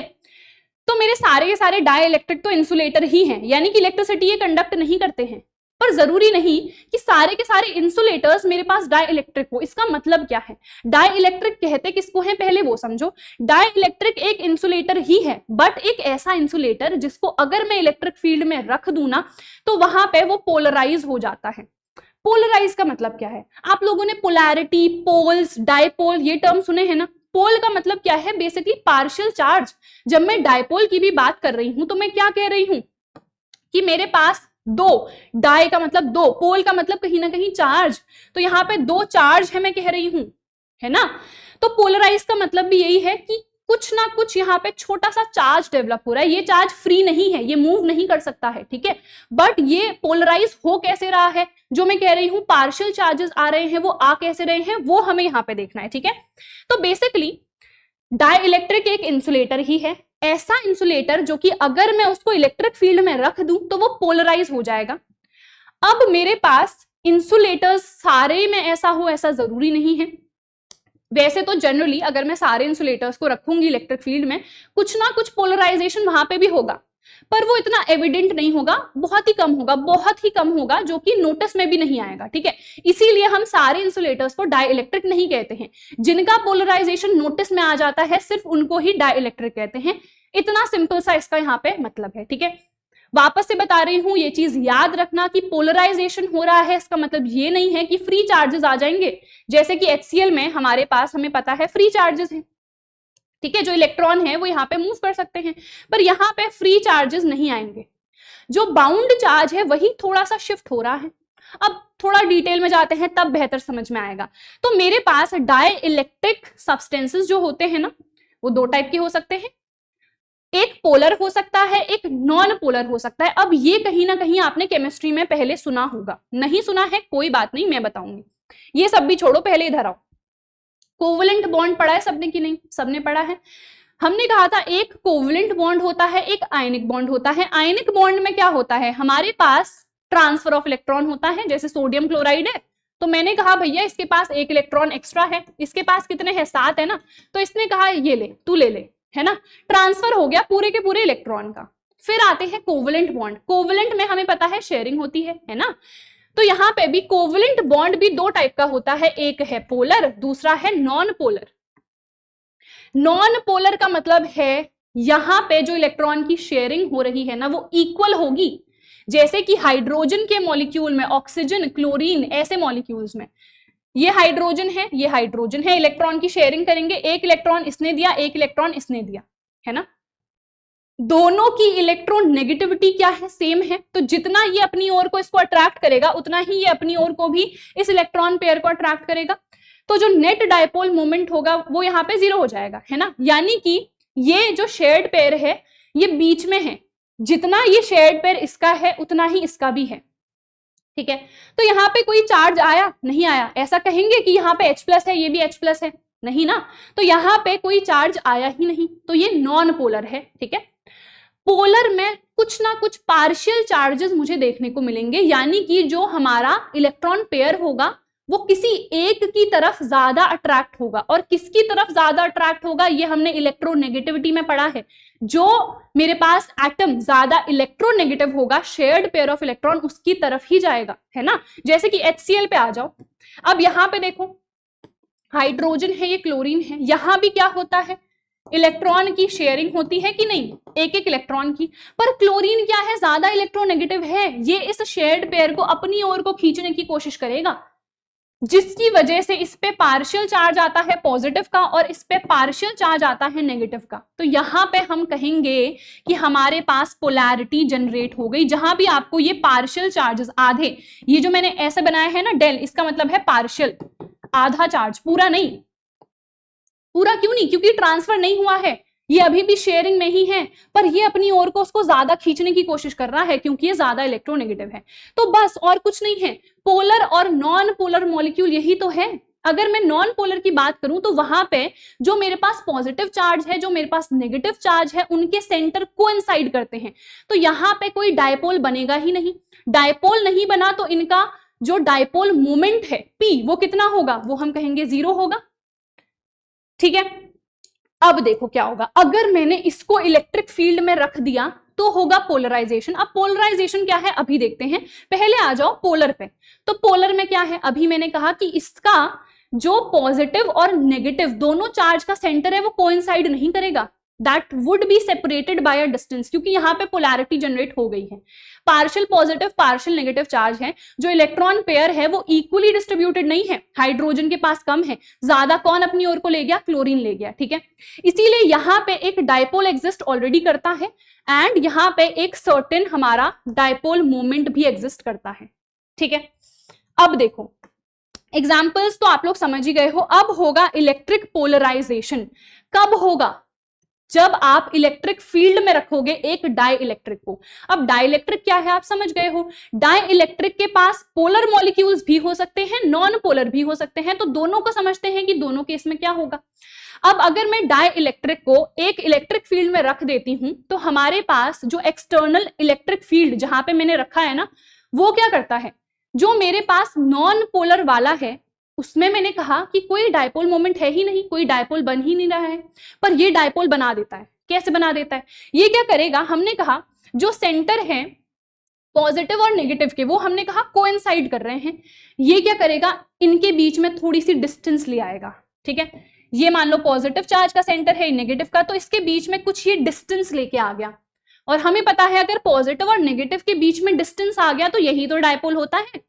तो विच मीन्स अगर मैंने एक ऐसा डाई इलेक्ट्रिक रखा है इलेक्ट्रिक फील्ड में जो कि कैसा है, नॉन पोलर है, तो उसका सेंटर पहले कोइंसाइड कर रहा था, पर अब क्या हुआ, इस इलेक्ट्रिक फील्ड ने क्या करा, इनके सेंटर्स को थोड़ा सा सेपरेट कर दिया, जिसकी वजह से इलेक्ट्रिक डायपोल बन गया। ये इलेक्ट्रिक डायपोल बन गया तो एक नेट इलेक्ट्रिक डायपोल मोमेंट भी जनरेट यहां पे हो जाएगा।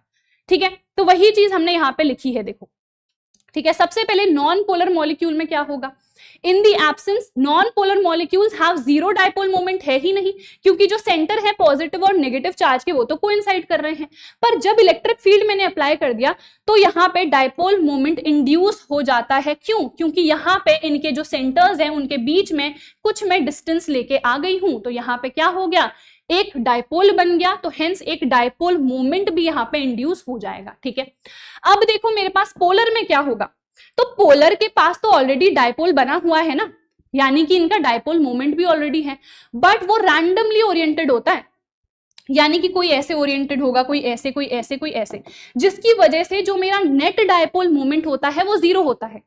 अब आप कहोगे अभी तो कहा था कि इनका कुछ नेट डायपोल मोमेंट होगा, तो इंडिविजुअल का होगा ना। देखो ये एक मान लो मेरे पास मॉलिक्यूल है, तो इसका जो डायपोल मोमेंट है वो ऐसे है, दूसरे का ऐसे है, दोनों ने क्या कर दिया, कैंसिल। इसका कुछ नेट है ना, इसका भी कुछ नेट है, बट एक दूसरे को तो कैंसिल कर दिया। सिमिलरली अगर कोई ऐसे अलाइंड है तो कोई ऐसे अलाइंड है, इनका भी जो डायपोल मोमेंट है कैंसिल हो गया ना, क्योंकि ये रैंडमली ओरिएंटेड है। तो रैंडम ओरिएंटेशन की वजह से अगर मैं पूरे मॉलिक्यूल में जितने भी मेरे इंडिविजुअल छोटे छोटे मॉलिक्यूल्स हैं, अगर पूरे डाइलेक्ट्रिक की बेसिकली मैं बात करूं, पूरे डाइलेक्ट्रिक में अलग अलग छोटे छोटे मॉलिक्यूल्स होंगे कि नहीं होंगे, तो वो जो मॉलिक्यूल्स है रैंडमली ओरिएंटेड है, तो इसका डायपोल मोमेंट इसने कैंसिल करा, इसका इसने, कोई यहां पे आएगा तो इसका ये कैंसिल कर देगा। तो because of this random orientation इनका जो नेट डायपोल मोमेंट होता है वो जीरो होता है। ठीक है, बट जब इलेक्ट्रिक फील्ड हमने लगा दिया तो क्या होगा, ये एक सर्टेन डायरेक्शन में अलाइन हो जाएंगे। जैसे ये मेरा इलेक्ट्रिक फील्ड है, अब ये उसी डायरेक्शन में अलाइन हो जाएंगे। डायग्राम से आपको अच्छे से समझ में आएगा। ये हम बात कर रहे हैं किसकी, पोलर वाले मॉलिक्यूल की। यहां पे कोई इलेक्ट्रिक फील्ड नहीं है, इस वाले केस में कोई इलेक्ट्रिक फील्ड नहीं है।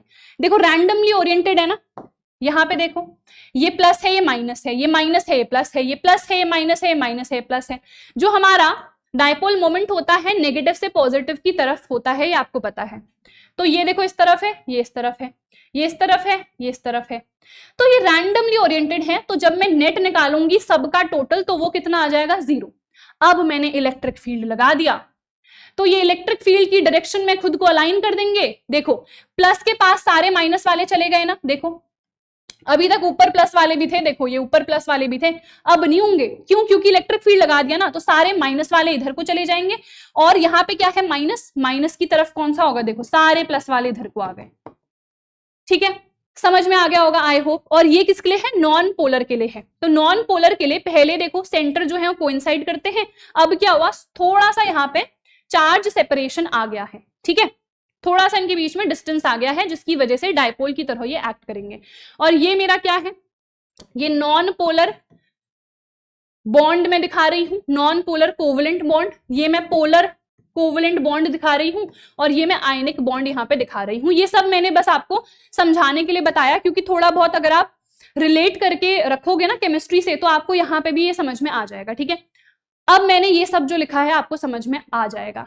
जब हम नॉन पोलर की बात कर रहे हैं तो हमने कहा कि यहां पे थोड़ा सा क्या हो जाएगा, थोड़ा सा डिस्टेंस आ जाएगा पॉजिटिव और नेगेटिव के सेंटर के बीच में, एंड हेंस यहां पे एक डायपोल मोमेंट जनरेट होगा। इसी को मैं इलेक्ट्रॉनिक पोलराइजेशन कहती हूं। ठीक है, दोनों ही इलेक्ट्रिक पोलराइजेशन के अंदर ही आते हैं। ठीक है, पोलर की मैं बात करूंगी तो यहाँ पे जो पोलराइजेशन हो रहा है उसको मैं ओरिएंटेशन पोलराइजेशन कहती हूँ, टू बी स्पेसिफिक, अदरवाइज दोनों ही इलेक्ट्रिक पोलराइजेशन के अंदर ही आ जाएंगे। ठीक है, तो यहाँ पे पहले तो रैंडमली ओरिएंटेड थे, अब क्या करेंगे, इलेक्ट्रिक फील्ड की डायरेक्शन में ही खुद को अलाइन कर देंगे। ठीक है, तो यहाँ पे एक net electric dipole moment generate होगा, पहले नहीं हो रहा था जब फील्ड नहीं था, क्योंकि रैंडमली ओरिएंटेड है। हाँ, बहुत डिटेल में पढ़ा दिया है, आई होप यार समझ में आ गया होगा। चलो अब आ जाते हैं कैपेसिटेंस पे। कैपेसिटेंस क्या होता है, देखो अगर मैं तुमसे कह रही हूँ यार मेरी कैपेसिटी खत्म हो गई है, अब मैं तुम लोगों को टॉलरेट नहीं कर सकती हूँ, अब मैं तुम लोगों को नहीं पढ़ा सकती हूँ। ठीक है, यूजुअली ऐसे टीचर्स कहते हैं, मैं नहीं कहूंगी। ठीक है, तो मतलब मेरी क्षमता खत्म, अब मेरी और क्षमता नहीं है, मैं और बर्दाश्त नहीं कर सकती हूँ। तो वही यहाँ पे कैपेसिटेंस भी है, यानी कि एक सर्टेन कैपेसिटी कि मैं कितना सह सकती हूँ ना, तो वैसे यहाँ पे कितना कोई भी कंडक्टर चार्ज को होल्ड कर सकता है, वो होती है कैपेसिटेंस। बस सिंपल। तो यहाँ पे देखो, अगर कोई भी कंडक्टर है उसको मैं जितना ज्यादा चार्ज दूंगी ना, उसका जो पोटेंशियल है वो भी उतना ही राइज करेगा, विच मीन्स Q होता है V के डायरेक्टली प्रपोर्शन। प्रपोर्शन का साइन हटाऊंगी तो एक कांस्टेंट आता है, वो कांस्टेंट है मेरे पास C, which is the capacitance. तो C इक्वल्स टू क्या आ जाएगा, Q अपॉन V आ जाएगा। Q को आपको पता है स्मॉल भी लिख सकते हो, कैपिटल भी लिख सकते हो, आपकी मर्जी है। इसकी यूनिट होती है फैराड, ठीक है। माइक्रो फैराड का मतलब क्या हो जाएगा, 10 टू द पावर -6 फैराड की हम बात कर रहे हैं। तो बेसिकली कैपेसिटेंस क्या है, it is the charge stored per unit potential difference, ठीक है। ये डेफिनेशन यहां से आ गई, ये इसकी जनरल डेफिनेशन है कि किसी भी कंडक्टर की एबिलिटी कि कितना चार्ज वो होल्ड कर सकता है, ठीक है। ये जो कैपेसिटेंस है ना, ये चार्ज और पोटेंशियल पे डिपेंड ही नहीं करती है। किस पे डिपेंड करती है फिर, ये उसकी ज्योमेट्री पे, जो भी कंडक्टर मैंने लिया है उसकी ज्योमेट्री पे, और उसके आसपास कौन सा मीडियम है उस पे डिपेंड करती है, ठीक है। इसका अभी हम फॉर्मूला भी देखेंगे, A epsilon not K upon D। आपको पता है K जहां भी डाई इलेक्ट्रिक कॉन्स्टेंट आ जाता है, यानी कि मीडियम की हम लोग बात कर रहे होंगे, है ना। तो यानी कि मीडियम पे तो ये डिपेंड करेगी ही करेगी, इसके अलावा ये ज्योमेट्री पे भी डिपेंड करती है कि उसकी एरिया कितनी है। तो देखो एरिया पे भी डायरेक्टली डिपेंड कर रही है, ठीक है। चलो अब यहाँ पे सबसे पहले कैपेसिटेंस निकालते हैं एक आइसोलेटेड स्फेरिकल कंडक्टर की। तो ये मेरे पास एक आइसोलेटेड स्फेरिकल कंडक्टर है जिसको मैंने +Q चार्ज दे दिया। अभी हमने क्या पढ़ा था कि चार्ज बाहर पे डिस्ट्रीब्यूट हो जाएगा, ठीक है। अब मैंने इसको चार्ज तो दे दिया Q, इस O पॉइंट पे मुझे निकालनी है इसकी कैपेसिटेंस। तो मैं कैसे निकालूंगी, तो सबसे पहले यहाँ पे ना देखो, जिसका भी डेरिवेशन करना है ना, तो उसमें क्या क्या चीजें ऑलरेडी आ रही हैं वो देखो। मुझे कैपेसिटेंस निकालनी है, मुझे कैपेसिटेंस का कौन सा फॉर्मूला पता है, मुझे ये वाला फॉर्मूला पता है। तो मैं पहले क्या निकाल लेती हूँ, V निकाल लेती हूँ, है ना। तो अगर मैं O पॉइंट पे इस Q चार्ज की वजह से V निकालूंगी तो कितना आएगा, अभी हमने पढ़ा था 1/4 pi epsilon not into Q upon distance कितना है, R है, और ये R क्या है, इसकी रेडियस है, ठीक है। चार्ज यहाँ पे डिस्ट्रीब्यूटेड है ना, और हमें इस O पॉइंट पे निकालना है, तो यहाँ पे डिस्टेंस कितना हो गया हमारे पास, R ही तो हो गया, ठीक है। तो बस ये V की वैल्यू यहाँ पे पुट कर दो, Q upon 1/4 pi epsilon not into Q upon R। Q से Q कट गया, C आ जाएगा 4 pi epsilon not into R। अगर ये आपको अर्थ के लिए निकालना है तो क्या करोगे, देखो 1/4 पाई एप्सिलॉन नॉट की वैल्यू क्या होती है, 9 × 10⁹। तो ये कितना हो जाएगा, ये हो जाएगा 1/9 × 10⁹। और अर्थ की रेडियस कितनी होती है, 6400 किलोमीटर, हम लेंगे मीटर में, तो 1000 से क्या कर देंगे, इसको मल्टीप्लाई करा देंगे। अब इसको कैलकुलेट कर लो, ये वैल्यू हमारी ऑलमोस्ट इतनी आती है 710 या 711 माइक्रोफैराड, और माइक्रो का मतलब अभी बताया 10 की पावर -6, ठीक है। कैलकुलेट कर लेना, बस इतना ही है इसमें, ठीक है। चलो अब आ जाओ पैरेलल प्लेट कैपेसिटर पे। अब जब मैंने गॉस थ्योरम पढ़ाई थी तो मैंने तुम लोगों को एक प्लेन शीट की वजह से कितना इलेक्ट्रिक फील्ड होगा, अगर मेरे पास 2 शीट्स हैं उनके बीच में कितना इलेक्ट्रिक फील्ड होगा, ये सब पढ़ा चुकी हूं ना। कितना था याद है, तो हमने पढ़ा था sigma upon epsilon not. Sigma क्या था, तो हमने कहा था ये होती है सरफेस चार्ज डेंसिटी, है ना। और सिग्मा का फॉर्मूला क्या था, Q अपॉन A। ये सब कुछ हम लोग ऑलरेडी पढ़ चुके हैं। तो यहाँ पे पैरेलल प्लेट कैपेसिटर यही है, मेरे पास 2 प्लेट्स हैं जिनको मैंने ऑपोजिटली चार्ज किया है, इस पे +Q चार्ज है, इस पे -Q, कुछ डिस्टेंस से सेपरेटेड होते हैं जिसको यहाँ हमने D ले लिया है, ठीक है। और यहाँ पे होगा क्या, ये पॉजिटिवली चार्ज है, ये नेगेटिवली, तो यहाँ पे एक इलेक्ट्रिक फील्ड जनरेट होगा प्लस से माइनस की तरफ, ठीक है। और इसके बीच में हमने कहा कहीं भी कोई भी पॉइंट ले लो, इलेक्ट्रिक फील्ड कितना आएगा, इतना आएगा। बाहर कोई भी पॉइंट ले लो, हमने कहा था इलेक्ट्रिक फील्ड कितना होगा, 0 होगा। ये सब हम पढ़ चुके हैं, ठीक है। तो पैरेलल प्लेट कैपेसिटर में 2 प्लेट्स में ले रही हूं, ठीक है। D डिस्टेंस से मैंने सेपरेट करा है, इसके बीच में या तो एयर या वैक्यूम होगा या फिर हम कोई डाई इलेक्ट्रिक डाल सकते हैं। डाई इलेक्ट्रिक का बेसिकली मतलब यही है कि कुछ मीडियम बीच में मैं डेवलप करा सकती हूँ, कुछ मीडियम इसके बीच में हो सकता है। डाई इलेक्ट्रिक कांस्टेंट पढ़ा था ना, तो हमने कहा था डाई इलेक्ट्रिक कांस्टेंट कहाँ आएगा, जहां पे कोई मीडियम होगा, अदरवाइज हम सिर्फ एप्सिलॉन नॉट ही लिखेंगे, ठीक है। ठीक है जी, ओके। अब देखो यहाँ पे एक को +Q चार्ज दिया है, दूसरे को -Q दिया है। होगा क्या, इलेक्ट्रॉन्स जो हैं एक प्लेट से दूसरे की तरफ मूव करेंगे। कहां से कहां मूव करेंगे, यहां से यहां माइनस से प्लस की तरफ ही जाएंगे ऑब्वियसली इलेक्ट्रॉन। एक इलेक्ट्रिक फील्ड यहां पे जनरेट हो जाएगा।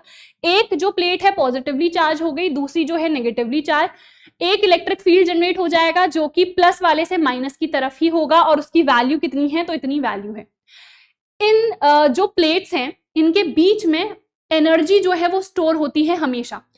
जब भी हम कोई भी पैरेलल प्लेट कैपेसिटर लेते हैं तो उनके जो प्लेट्स हैं उनके बीच में इलेक्ट्रिक फील्ड जनरेट हो रहा है, और इस इलेक्ट्रिक फील्ड की वजह से यहाँ पे ये क्या करते हैं, एनर्जी स्टोर करते हैं। कितनी एनर्जी है क्या है देखेंगे, क्योंकि उसके फॉर्मूलाज हमारे सिलेबस में है। ठीक है, अब सबसे पहले अगर इस पैरेलल प्लेट कैपेसिटर की मुझे कैपेसिटेंस निकालनी है तो कैसे मैं निकालूंगी। ठीक है, तो देखो सबसे पहले ये जो कैपेसिटेंस होती है ना, ये एरिया के डायरेक्टली प्रोपोर्शनल होती है। इसके अलावा ये मीडियम के डायरेक्टली प्रोपोर्शनल होती है के, जो कि मेरा डाइलेक्ट्रिक कांस्टेंट है।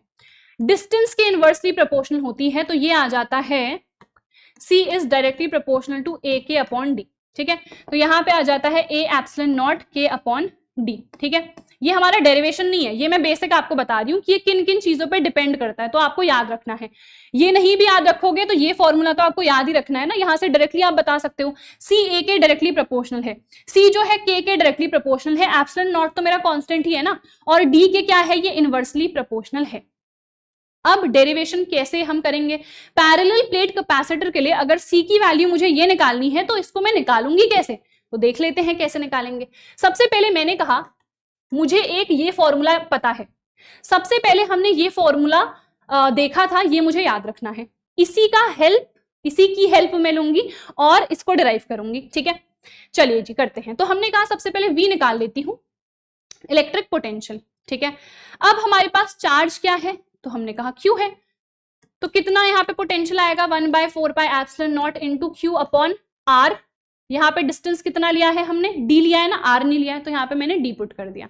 ठीक है, अब उसके बाद हमारे पास क्या आ जाएगा, अब उसके बाद अगर मैं इलेक्ट्रिक फील्ड की बात करूं, वैसे यहाँ पे इसकी जरूरत पड़ेगी नहीं, सबसे पहले इलेक्ट्रिक फील्ड ही हम देख लेते हैं, क्योंकि हमें पैरेलल प्लेट कैपेसिटर्स के लिए हमें इलेक्ट्रिक फील्ड सबसे पहले पता था, है ना।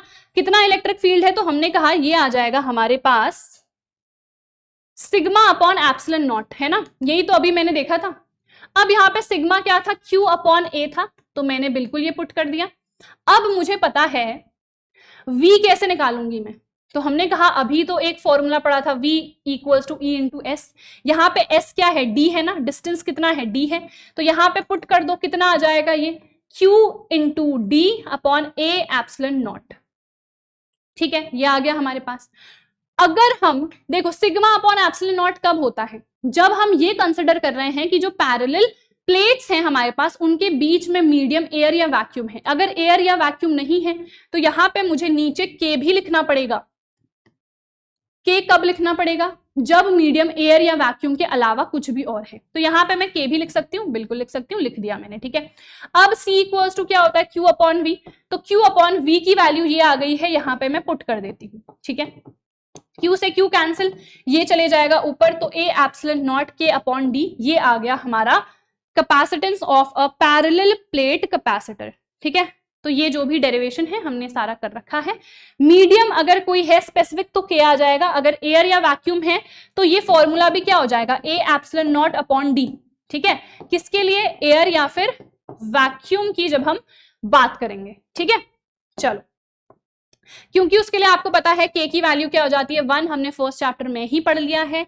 ठीक है, चलो, अब ये डाइलेक्ट्रिक कांस्टेंट क्या है, आपको याद है डाइलेक्ट्रिक कांस्टेंट मैंने आपको पढ़ाया एप्सिलॉन अपॉन एप्सिलॉन नॉट। तो हमने वहां पे परमिटिविटी ऑफ फ्री स्पेस है या फिर एब्सोल्यूट परमिटिविटी ऑफ मीडियम है, उसके बेसिस पे ये रेशियो निकाला था। हम कैपेसिटेंस के बेसिस पे उसके रेशियो के अकॉर्डिंग भी डाइलेक्ट्रिक को डिफाइन कर सकते हैं। सो डाइलेक्ट्रिक कांस्टेंट जो है हमारे पास वो कैपेसिटेंस के टर्म में क्या आएगा, जैसे यहाँ पे एप्सिलॉन है वैसे ही वहां पे C आ जाएगा, जैसे यहाँ पे एप्सिलॉन नॉट है यहाँ पे C नॉट आ जाएगा, मतलब सेम है। ये हम किसके लिए कह रहे थे, एयर या वैक्यूम के लिए कह रहे थे ना, और ये किसके लिए कह रहे थे, उस मीडियम के लिए। यहाँ पे भी वही चीज है, यहाँ पे C है किसी मीडियम में हमारे पास कैपेसिटेंस, और ये है एयर या वैक्यूम में हमारे पास कैपेसिटेंस। ठीक है, तो देखो सबसे पहले मीडियम की बात करूं, अभी मैंने कहा A epsilon not K upon D आ जाएगा, आएगा कि नहीं? बिल्कुल। मैंने कहा अगर एयर या वैक्यूम की बात कर रही हूं तो मैंने कहा ये आ जाएगा, दोनों को डिवाइड कर दो C अपॉन C नॉट, तो A epsilon not K upon D, divide करोगे तो ये ऊपर चले जाता है, रेसिप्रोकेट हो जाता है, आपको पता है। ये कट गया, ये कट गया, कितना आ गया? C अपॉन C नॉट कितना आ गया? K के इक्वल। ठीक है, तो ये हमारा एक और फॉर्मूला यहां पर से हो सकता है। ठीक है जी, चलिए। Capacitance of a parallel plate capacitor, जबकि हम एक डाई इलेक्ट्रिक स्लैब को इंसर्ट कर दें अब। ठीक है, अब ये काफी इंपॉर्टेंट है। अभी तो मैंने कहा अगर मेरे पास देखो जैसे ये पैरेलल प्लेट कैपेसिटर है, अगर इसके बीच में जितना भी ये मीडियम है, ये पूरा मीडियम है ना, यहां से यहां तक कुछ ना कुछ मीडियम है, अगर कुछ ना कुछ मीडियम है तो मैंने कहा A epsilon not K upon D आ जाएगा कैपेसिटेंस। फिर मैंने कहा अगर यहाँ कोई मीडियम नहीं है, यहां सिर्फ एयर या वैक्यूम ही भरी हुई है बीच में पूरी, तो मैंने कहा A epsilon naught upon D आ जाएगा। पर अगर मैं क्या करूं, मैं बीच में छोटा सा कुछ एक सब्सटेंस रख दूं जिसका कुछ ना कुछ डाई इलेक्ट्रिक कांस्टेंट तो होगा ही, तो पूरे पे नहीं भरा, मैंने सिर्फ कुछ ही पोर्शन पे इसको डाल दिया है, और इसकी थिकनेस मान लो मैं T ले लेती हूं। अब बताओ कैपेसिटेंस का फॉर्मूला कितना होगा? तो अब हम इसको देखते हैं। ठीक है, चलो कहां गए? यहां पे। ठीक है, तो हमने इसको लेटा दिया है, आप वैसे भी बना सकते हो जैसे मैंने अभी यहाँ पे दिखाया, ऐसे भी बना सकते हो आप। ठीक है, ये बेटर रहेगा, ऐसे इजीली आप समझ सकते हो। तो यहाँ पे देखो हमने किया क्या, सबसे पहले हम निकालेंगे एयर वाले पार्ट के लिए। एयर वाला पार्ट कौन सा है? एयर या फिर हम कह रहे हैं वैक्यूम वाला पार्ट। ठीक है, एयर या वैक्यूम वाला पार्ट कौन सा है? ये और ये। ठीक है, और ये क्या है? ये डाई इलेक्ट्रिक स्लैब है, यानी कि इसका डाई इलेक्ट्रिक कॉन्स्टेंट K होगा, और ये जो एयर है इसके लिए कितनी होगी? K की वैल्यू 1 होगी, हमको पता है। इस डाई इलेक्ट्रिक स्लैब की थिकनेस मैंने स्मॉल t ले रखी है। ठीक है, तो सबसे पहले हम एयर वाले या वैक्यूम वाले पार्ट के लिए अगर निकाले इलेक्ट्रिक फील्ड तो कितना होगा? तो हमने कहा सिग्मा अपॉन एप्सिलॉन नॉट होगा, K तो यहाँ पे आएगा नहीं। अब यहाँ पे हमने कहा V equals to E into D होता है, पर यहां पे पूरा D में नहीं ले सकती हूं ना, क्योंकि बीच में मैंने ये भी तो डाल दिया, तो मुझे D यानी कि जो डिस्टेंस चाहिए वो इतना और इतना चाहिए। तो कैसे निकलेगा? जब मैं D में से ये T को माइनस कर दूंगी, इसीलिए यहां पे D के बदले क्या आया है? D माइनस T आया है। और सिग्मा आपको पता ही है, सिग्मा क्या होता है? Q upon A। तो वो वैल्यू मैंने यहाँ पे डायरेक्टली पुट कर दी है। यहां पे तक समझ में आया? अब निकालो, इस डाई इलेक्ट्रिक स्लैब को मैंने रखा है ना, तो यहां पे इलेक्ट्रिक फील्ड कितना होगा? तो इसको हमने E2 लिख दिया है, तो होगा sigma upon epsilon not into K आ जाएगा। क्यों? क्योंकि ये डाई इलेक्ट्रिक स्लैब है, इसका कुछ डाई इलेक्ट्रिक कांस्टेंट है। अब यहां पे देखो, यहां पे भी हमें डिस्टेंस लेना पड़ेगा, कितना लेंगे? तो सिर्फ इतना ही लेंगे ना, और इतना डिस्टेंस कितना है? तो हमने कहा T है, तो ठीक है, तो सिग्मा के बदले Q अपॉन A लिख दिया हमने, और यहाँ पे T आ गया। तो V1 और V2 मेरे पास दोनों ही यहाँ पे आ गए हैं। ठीक है, टोटल मेरे पास जो पोटेंशियल होगा वो कितना होगा? V1 प्लस V2 होगा। तो ऐड कर दिया, देखो दोनों को ऐड करेंगे तो Q upon A epsilon naught common आ जाएगा ना, यहाँ पे क्या बचेगा? सिर्फ D माइनस T बचेगा, यहाँ पे T अपॉन K बचेगा, तो वही मैंने यहाँ पे पुट कर दिया है। ठीक है, अब मुझे पता है C equals to Q upon V होता है, तो यहाँ पे V की वैल्यू तो ये आ गई है, और ऊपर क्या है? Q।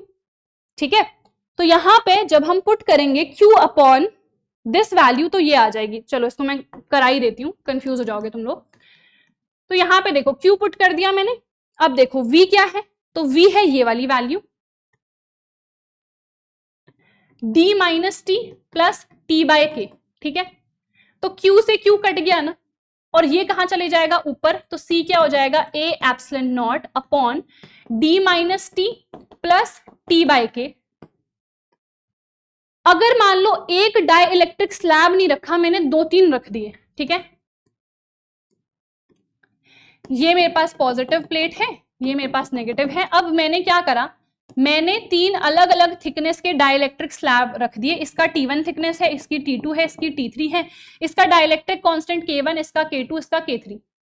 ऐसे ही हम अनंत तक ले सकते हैं, n नंबर तक ले सकते हैं, तो Kn हो जाएगा उसका, और Tn इसकी थिकनेस हो जाएगी। ठीक है, तो कैपेसिटेंस कितनी आ जाएगी? देखो A epsilon naught upon D minus जितनी भी ये थिकनेसेस हैं उनको माइनस कर दो ना, T1, T2, T3 जितनी भी हैं, Tn तक ये आप ले सकते हो, उन सारी थिकनेसेस को माइनस कर दो, ठीक है। फिर प्लस प्लस क्या हो जाएगा, T1 upon K1 plus T2 upon K2, ऐसे ही Tn अपॉन Kn तक ये आ जाएगा, ठीक है। तो ये हमारे फॉर्मूलाज होंगे जब हम मल्टीपल डाई इलेक्ट्रिक स्लैब्स को रख रहे हैं, तो ये जब सिर्फ एक को रख रहे हैं तो ये हमारा फॉर्मूला होगा, ठीक है। आई होप यार समझ में आ गया होगा। देखो ये सारे डेरिवेशंस प्रैक्टिस करने हैं, ये नहीं कि मैंने लिख दिया है, पूरे नोट्स बना दिए हैं, ऐसे ही छाप दो, ऐसे नहीं चलेगा, ठीक है। तो आप लोगों को खुद से इसकी प्रैक्टिस करनी पड़ेगी। चलो कॉम्बिनेशन ऑफ कैपेसिटर्स पे आ जाते हैं। तो सीरीज में आपको पता है, सीरीज में क्या होता है, लाइन में हमने रख दिए हैं, तो यहाँ पे देखो क्या होगा, जो चार्ज है वो तो सेम रहेगा ना। जैसे जब हम रेजिस्टर्स की बात करते हैं तो वहां पे करंट सेम रहता है, तो यहाँ पे चार्ज हमारा सेम रहता है। पैरेलल की जब मैं बात करूंगी तो जो मेरा पोटेंशियल है वो क्या रहेगा, सेम रहेगा, बट यहाँ पे चार्ज क्या होगा, अलग अलग होगा। यहाँ पे Q1 होगा, यहाँ पे Q2 होगा, यहाँ पे Q3 होगा, ये हम लोगों को पता है, ठीक है। तो यहाँ पे इसका V1 है पोटेंशियल, इसका V2 है, इसका V3 है, तो टोटल V कितना होगा, हम कहेंगे V1 plus V2 plus V3 होगा। अब हमें फॉर्मूला पता है C equals to Q upon V होता है, तो यहां पर से V के बदले आ जाएगा Q अपॉन C, V1 के बदले क्या आ जाएगा, Q अपॉन C1। Q ही क्यों आया, क्योंकि टोटल जो मेरा चार्ज है वो तो सेम है ना, इसके थ्रू जा रहा है, इसके थ्रू, पूरे जो सर्किट में जा रहा होगा वो भी तो सेम ही होगा।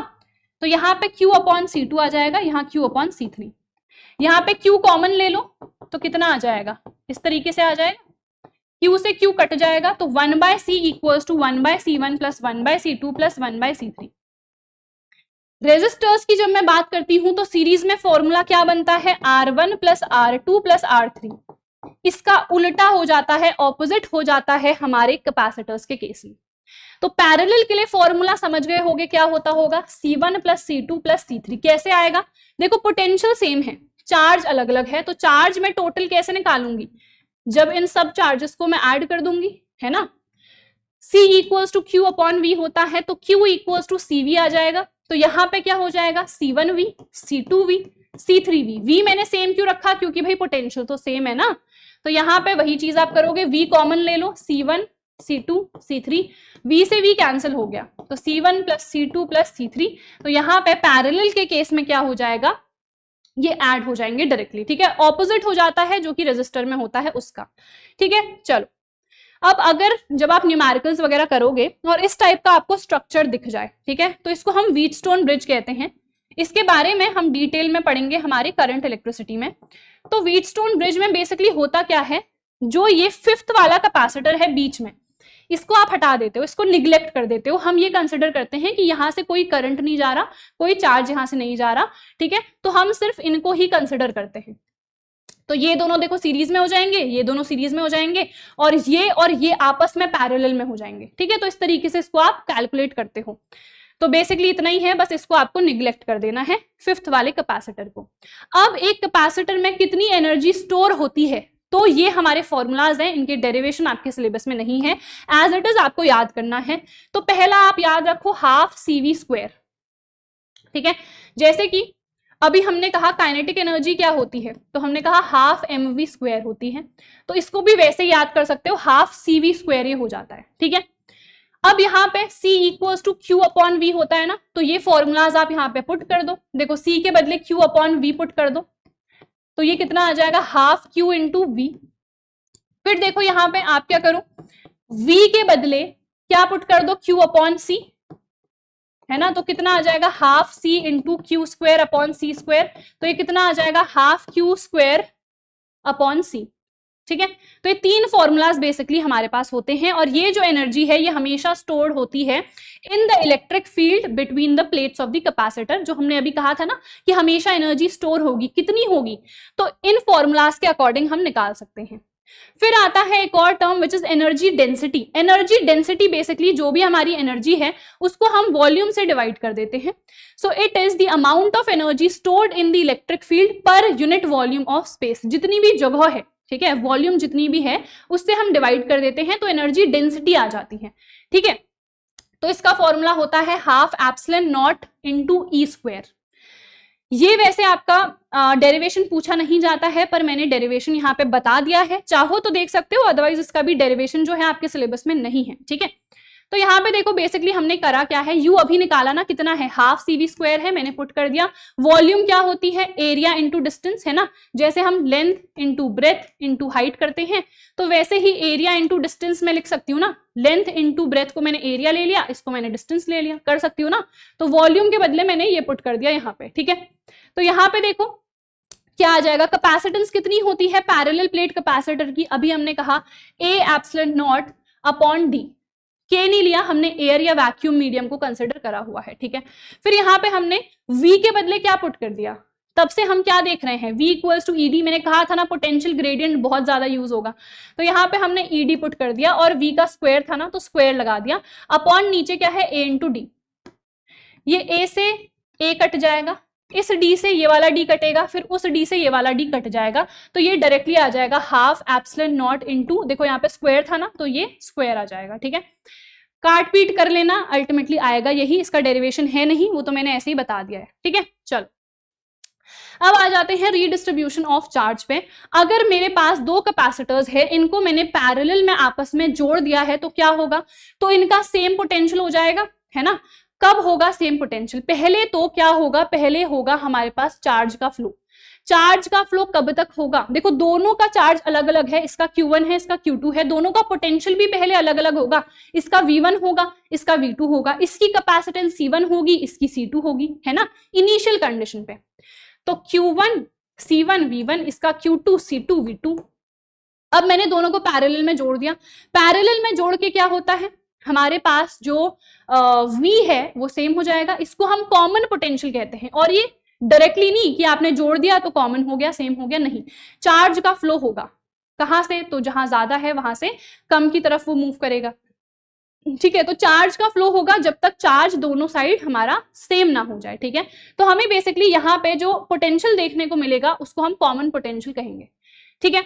अच्छा एक सेकेंड, सॉरी मैंने आपको क्या बोला कि चार्ज हमारे पास दोनों जगह सेम होंगे, नहीं, चार्ज तब तक फ्लो होगा जब तक पोटेंशियल दोनों का सेम ना हो जाए, और यही सेम पोटेंशियल को हम कॉमन पोटेंशियल कहते हैं, ठीक है। तो मैंने गलत बोल दिया था, चार्ज सेम नहीं होगा, चार्ज तब तक फ्लो होगा जब तक दोनों का पोटेंशियल सेम ना हो जाए, इसी को हम कॉमन पोटेंशियल कहते हैं।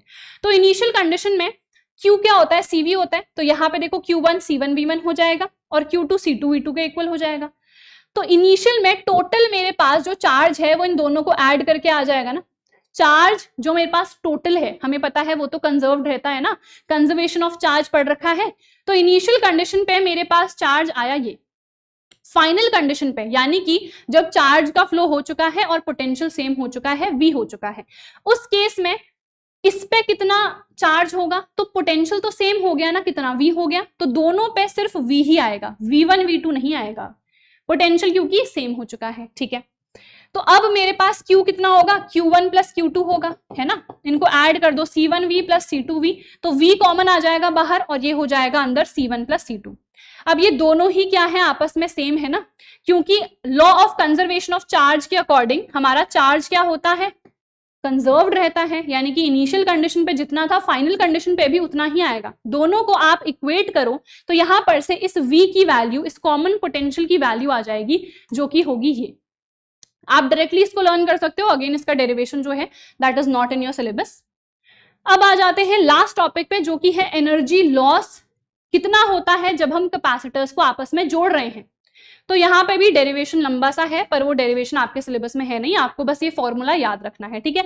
वैसे तो देखो एक्चुअल में जब आप लोग सिलेबस पे आओगे ना, तो यहाँ पे कहीं भी मेंशन नहीं किया हुआ है, यहीं पे छोड़ दिया energy stored in a capacitor, energy density भी नहीं लिखी इन्होंने, एनर्जी लॉस भी नहीं लिखा।